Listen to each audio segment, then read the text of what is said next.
तो आप सभी में विद्यमान परमात्मा परम पिता परमेश्वर को मैं प्रणाम करती हूँ और आशा करती हूँ कि आप सभी लोग स्वस्थ होंगे, मस्त होंगे और अपनी ज़िंदगी में खुश होंगे। तो आज का विषय ये है कि गुरु ने जो हमारी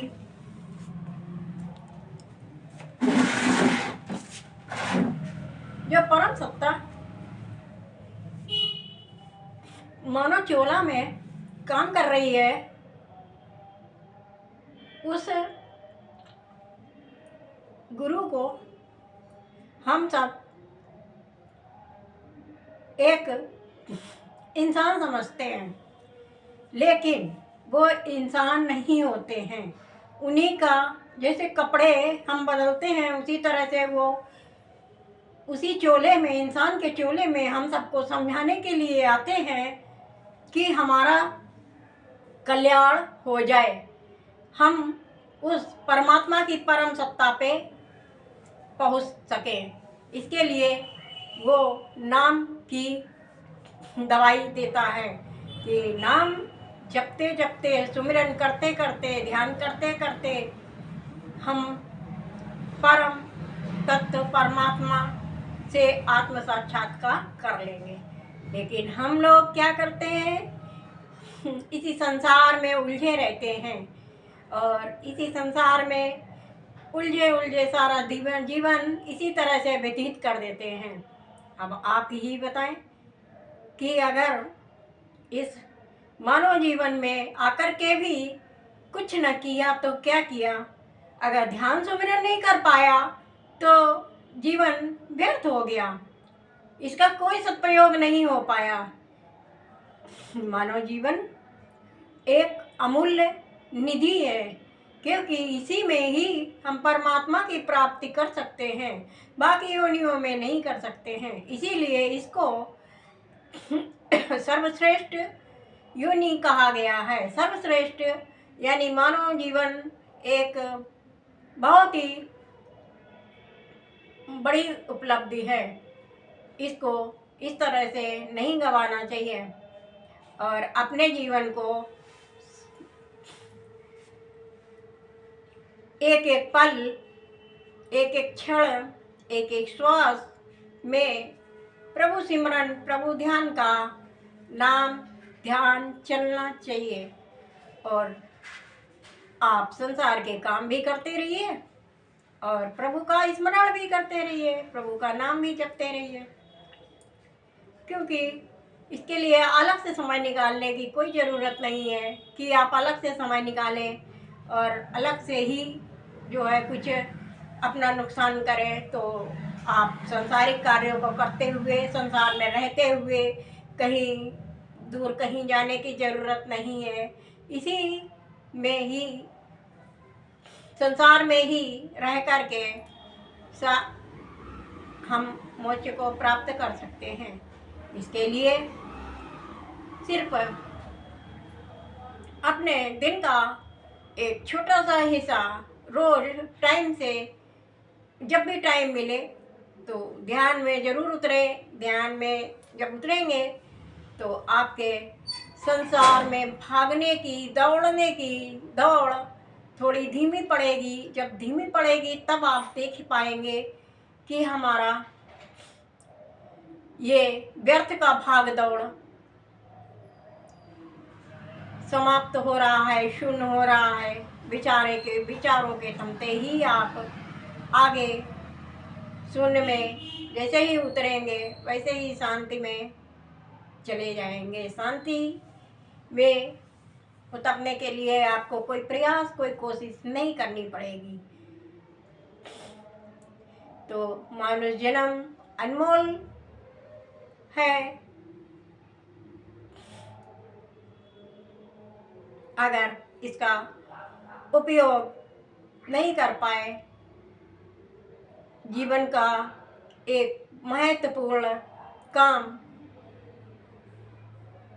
आपका रुक जाएगा, क्योंकि ये बहुत ही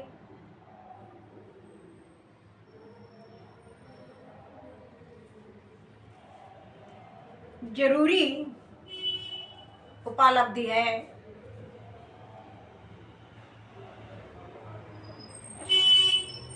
कोशिश करने वालों की कभी हार नहीं होती, इसीलिए कोशिश करने पर आपको कोई हार नहीं होगी और आप जीत जाएंगे। तो मेरा कहने का मतलब यही है, आपको सफलता मिलेगी। सफलता पाने के लिए उस रास्ते की तरफ तो चलना ही पड़ेगा। जब आप रास्ते में बढ़ेंगे, आगे गुरु खड़ा है साथ देने के लिए, और जैसे ही आप ऊपर चढ़ते जाएंगे और गुरु का सहारा मिलने से उसका हाथ पकड़ के बाकी की मंजिल भी हम पार कर लेंगे। क्योंकि जब गुरु साथ है तो फिर डरने की क्या बात है। कोई साथी संगी अगर हमारे साथ होता है तो रास्ता आसान हो जाता है। इसीलिए गुरुजी अपने बच्चों को नामदान दे करके उसके साथ सतलोक तक ले जाने की जिम्मेदारी लेते हैं। सच्चा गुरु कभी झूठ नहीं बोलता है। वो जो कहता है, सारे संसार की बातें झूठ हो सकती हैं, लेकिन गुरु का कहना कभी भी झूठ नहीं हो सकता है। जो मुंडे वही ब्रह्मांडे, जो मनुष्य के अंदर है वही ब्रह्मांड में है। आत्मा क्या है? आत्मा ही परमात्मा से निकला हुआ उसका अंश है। ईश्वर अंश ही हमारे अंदर विद्यमान है, लेकिन हम इतने संसार में लिप्त हैं कि ईश्वर अंश जीव अविनाशी नहीं समझ पाते हैं कि इस लाइन का क्या महत्व है। लेकिन इस लाइन का बहुत बड़ा महत्व है, क्योंकि जब हम ये जान जाते हैं कि ईश्वर का अंश ही हमारे अंदर विद्यमान है और उसी की हम कृपा से बोल पाते हैं, चल पाते हैं, खा पाते हैं और सोच पाते हैं। अगर ये आत्मा निकल जाती है शरीर से, उस दिन हम लोग कुछ भी नहीं कर पाते हैं। तो इसका मतलब तो सीधे सीधे यही है कि जो आत्मा हम लोगों के शरीर में है, वही उसका एक अंश परमात्मा ने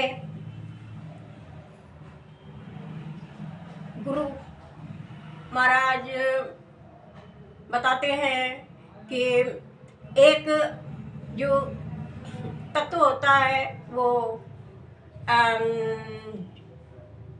पेड़ों में, पत्तियों में, फूलों में होता है।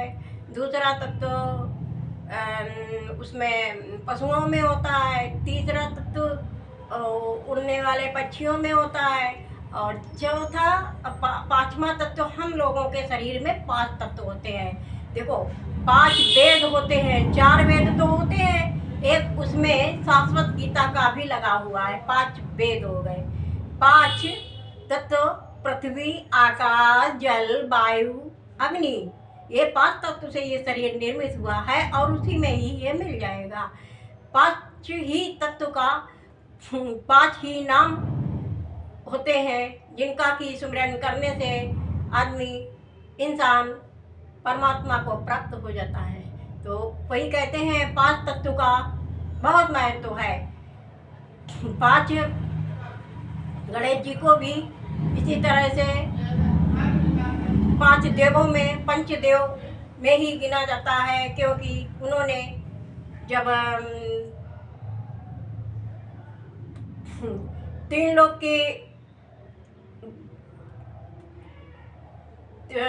की आई थी बात, तो उन्होंने माता पिता की परिक्रमा कर करके अपने आप को बता दिया था, साबित कर दिया था कि हम तीनों लोग के माता पिता का स्थान कितना ऊंचा है। माता पिता की सदैव, जिन्होंने, परमात्मा ने हमको जन्म दिया है, लेकिन माध्यम माता पिता होते हैं। अगर माध्यम माता पिता नहीं होंगे तो वो हमारी परवरिश बच्चों की कौन करेगा और इतना प्यार कौन लुटाएगा। तो उसी तरह से हमें अपने माँ बाप की, जिस तरह से गणेश जी ने अपने माँ बाप की कितनी बड़ी अहमियत का एक वो दिया है, कि प्रमाण दिया है, तो उसी तरह से हमें भी अपने माँ बाप की बहुत ही इज्जत करनी चाहिए, सम्मान करना चाहिए और उनकी परेशानियों में साथ देना चाहिए। क्योंकि माँ बाप ही ऐसे होते हैं जो बच्चों की जरा सी भी तकलीफ में कितना परेशान हो जाते हैं, और जब हम सक्षम हो जाते हैं तो उन्हें ऐसे अनाथ छोड़ देते हैं जैसे कि वो कुछ हमारा दायित्व ही नहीं है, हमारा कोई दायित्व उनके प्रति नहीं है। वो तो अपना दायित्व इतने प्यार से निभाते हैं, इतने अच्छे से निभाते हैं, और हमारा जब नंबर आता है तो हम उनको इसी तरह से छोड़ देते हैं, अनाथों की तरह। उनकी देखभाल भी नहीं करते, उनकी बात भी नहीं सुनते हैं और उनको अपशब्द भी बोलते हैं। प्लीज़ आप सभी लोग इस बात का ज़रूर ध्यान रखें कि माँ बाप परमात्मा से कम नहीं होते हैं। एक परमात्मा हमें जन्म देता है तो दूसरा पिता हमका पालन करता है, संसार में सुख सुविधाओं से, हर परेशानियों से बचाता है, रक्षा करता है। इसीलिए हमेशा संसार में रहिए और अपने फर्ज का ईमानदारी से पालन कीजिए। हमेशा सत्कर्म और ईमानदारी को कभी मत छोड़िए। सत्संग का मतलब यही होता है, सत्य का साथ। अगर आपके अंदर इसी तरह की भावनाएं हैं तो परमात्मा का आशीर्वाद, दया आपके ऊपर हमेशा बनी रहेगी और आप संसार में रहते हुए भी परमात्मा में लीन रहेंगे, परमात्मा में खोए रहेंगे, परमात्मा में डूबे रहेंगे। क्योंकि संसार को तो एक दिन छोड़ना ही है, तो जब छोड़ना ही है तो अभी से ही छोड़ दो। क्या है बस रहिए संसार में, लेकिन मन कहाँ रहिए, मन कहाँ रखेंगे। जैसे एक माँ का मन कहाँ रहता है, अपने बच्चे के साथ में रहता है। वो कोई भी काम करती है लेकिन मन अपने बच्चे के ऊपर रखती है। मेरा बच्चा सो रहा है और उसको कोई दिक्कत तो नहीं है, कोई तकलीफ तो नहीं है, साथ में सोती ज़रूर है, लेकिन उसकी ज़रा सी हाथ पे जगने पर वो उठ के बैठ जाती है। उसको बाथरूम लगी है, पेशाब कर दिया, बिस्तर में गीले में सोया है तो उसको जगा के पेशाब का कपड़ा बदलती है। भूखा है, दूध देती है। तो आप ही ये सोचिए कि जिस तरह से माँ अपने बच्चे का ध्यान रखती है, उसी तरह से परमात्मा का भी हम ध्यान रख सकते हैं। परमात्मा का ध्यान हम कैसे रख सकते हैं? इसी तरह से तो रख सकते हैं कि काम संसार में करते हैं, मन पर परमात्मा में लगाए रखते हैं। जब परमात्मा में मन लगा रहता है तो क्या है बताइए। तो भाई मन तो हमारा एक ही है ना, इसको कहीं एक ही जगह तो हम फिट कर सकते हैं। तो हाथ तो हम काम से हाथों से हम काम करते हैं और संसार से छूटने के लिए परमात्मा में मन लगाए रखते हैं। तो मन भी इधर उधर नहीं भागेगा, काम भी सब हो जाएगा।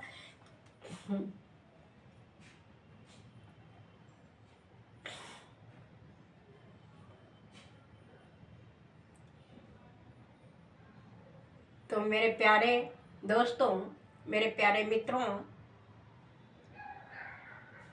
इस दुनिया में मानव जन्म ही अनमोल है और इसकी एक एक सांस बहुत ही अनमोल है। सारे फर्ज पूरे करते करते ऐसा ना हो कि आपकी सांसें थम जाएं और आप ये महत्वपूर्ण काम भूल जाएं। इसीलिए साथ साथ में ये भी चलता रहे, वो भी चलता रहे, सारा कुछ चलता रहेगा।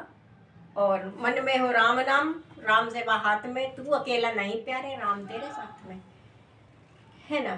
तो मेरे दोस्तों, मेरे प्यारे मित्रों, मैं कहने का मेरा उद्देश्य यही है कि अगर आप भटके हुए हैं, अपने कामों में उलझे हुए हैं, तो अपने महत्वपूर्ण समय को, अपने उपयोगी समय को थोड़ा सा ईश्वर में भी लगाएं और अपने जीवन को सफल बनाएं। ये जीवन बार बार नहीं मिलेगा। 84 में फंस गए तो फिर उसी में लटके रह जाएंगे। फिर आपको जन्मों जन्म पता नहीं कब ये मानव शरीर मिलेगा, और मिल भी गया तो गुरु नहीं मिलेगा, गुरु भी मिल गया तो आपके पिछले जन्म के कर्म वो भी होने चाहिए।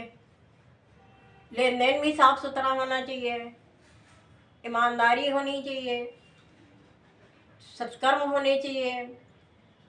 बहुत चीज़ें हैं। ये माया, मोह, लोभ, मोह, क्रोध, ये सारे जितने भी हैं, ये जितने भी अहंकार हैं, सारे अहंकार को ख़त्म कर देने से ही मुक्ति संभव है। अगर आप ये सब धरे रहेंगे अपने मन में तो मुक्ति कहाँ। मुक्त होने का मतलब क्या होता है ये बताइए। मतलब तो सिर्फ यही होता है कि काम से मुक्त हो जाएं, माया से मुक्त हो जाएं। छोड़ दे को कौन कह रहा, मुक्त हो जाइए। काम वासना से मुक्त हो जाएं, कर्म से मुक्त हो जाएं। कर्म करते रहिए, लेकिन कैसे करिए? निष्कर्म, निष्कर्म। क्योंकि उसका कोई फल की इच्छा मत रखिए, तो वो मुक्त होना ही हो गया। और आप अहंकार बिल्कुल मत करिए कि आज हमने इतना ध्यान किया है, इतना प्रभु का नाम लिया है, इतना हमने जो है ये किया है तो हमें अहंकार हो जाए कि इतना हम भजन करते हैं, इतना हम ध्यान करते हैं, इतना पूजा पाठ करते हैं, तो ये भी अहंकार है। इसलिए अहंकार को भी छोड़िए, जो भी करिए बस प्रभु की मर्जी, प्रभु की मर्जी, प्रभु की मर्जी। जैसे राखें जाय विधि राखे राम, ताई विधि रहिए। तो प्रभु की मर्जी से ही सब कुछ हो रहा है, बस यही सोचिए और उसी की मर्जी में, उसी की रजा में रहिए। हम कुछ नहीं कर सकते हैं, हमारी डोर उसी के हाथ में है, लेकिन हम अपने आप को समझते बहुत कुछ हैं। अगर हम अपने आप को समर्पण करते हैं तो ईश्वर को ही सौंप दें, हमारा भाव परमात्मा में ही समा जाए। परमात्मा में ही जो भी करता है वो ही करता है, जो भी करेगा वो ही करेगा, जो करेगा अच्छा ही करेगा। इस भाव के साथ में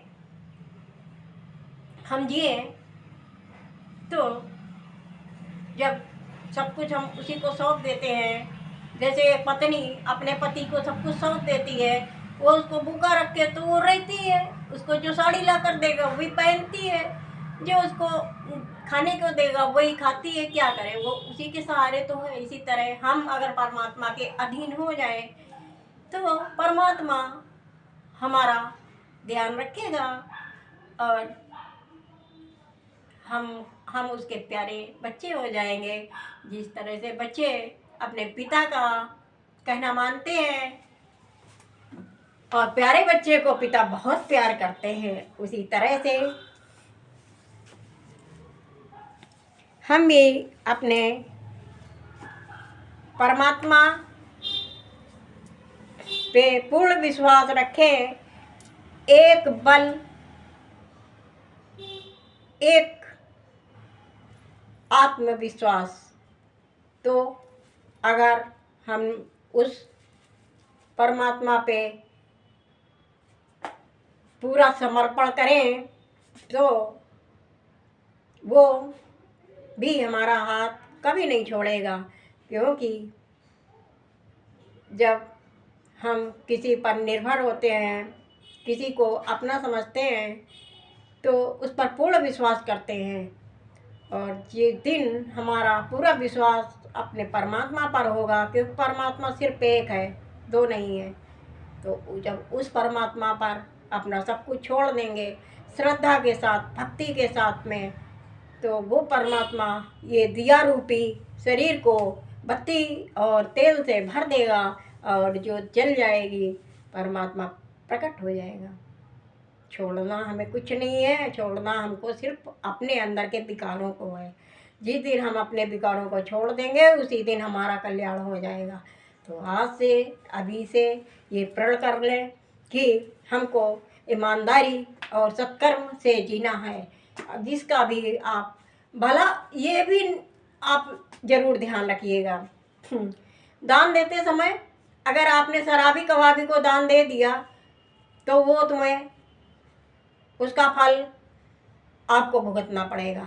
इसीलिए देते समय बहुत ध्यान से अच्छे इंसान को, जिसकी मदद वास्तव में वो ज़रूरतमंद है, उसी को ही दान दीजिएगा, उसी की ही मदद कीजिएगा। ऐसे नहीं है कि किसी शराबी कबाबी की आप मदद कर रहे हैं तो उसका भी पाप का भागी आप ही बनेंगे। इसीलिए जो भी आप 10वां हिस्सा निकालते हैं, 8वां हिस्सा निकालते हैं, 5वां हिस्सा निकालते हैं, तो उसको अपना गुरु घर में जा कर के, सत्संग में जा कर के जमा करें। और अगर नहीं जमा कर सकते हैं तो उसको अच्छे और योग्य अपने अंदर से पूछिए कि क्या ये देने योग्य है, क्या वास्तव में ये ज़रूरतमंद है, तभी दीजिए। क्योंकि अगर वो गलत कामों में आपके पैसे खर्च कर रहा है तो उसके पाप के भागी आप होंगे, वो पाप आपको लगेगा। इसीलिए दान देते समय बहुत ही सावधानी रखनी बहुत ज़रूरी है। अगर आप इसी तरह से सावधानी से अपने जीवन में अपनी कमियों को देखते और उसको सुधारने की कोशिश करते रहे, वो दिन दूर नहीं जिस दिन आप अपनी मंजिल के बहुत ही करीब होंगे। प्लीज़ आप सभी से इतनी हाथ जोड़कर विनती है, अगर जो भी आपको इसमें से कोई भी शब्द, कोई भी बात अच्छी लगी हो तो उसको आप अपने जीवन में ज़रूर उतारिएगा। और हम हाड़ मास के एक इंसान हैं, हम चमड़े का ये शरीर है, जीभ भी चमड़े की ही है। तो इसीलिए अगर कोई भी गलती हुई हो, बोलने में कोई भी वाक्य गलत या हो गया हो, तो उसके लिए कोई भी वचन त्रुटिपूर्ण हो तो प्लीज़ क्षमा कीजिएगा। इसी के साथ मैं आपसे विदा लेती हूँ।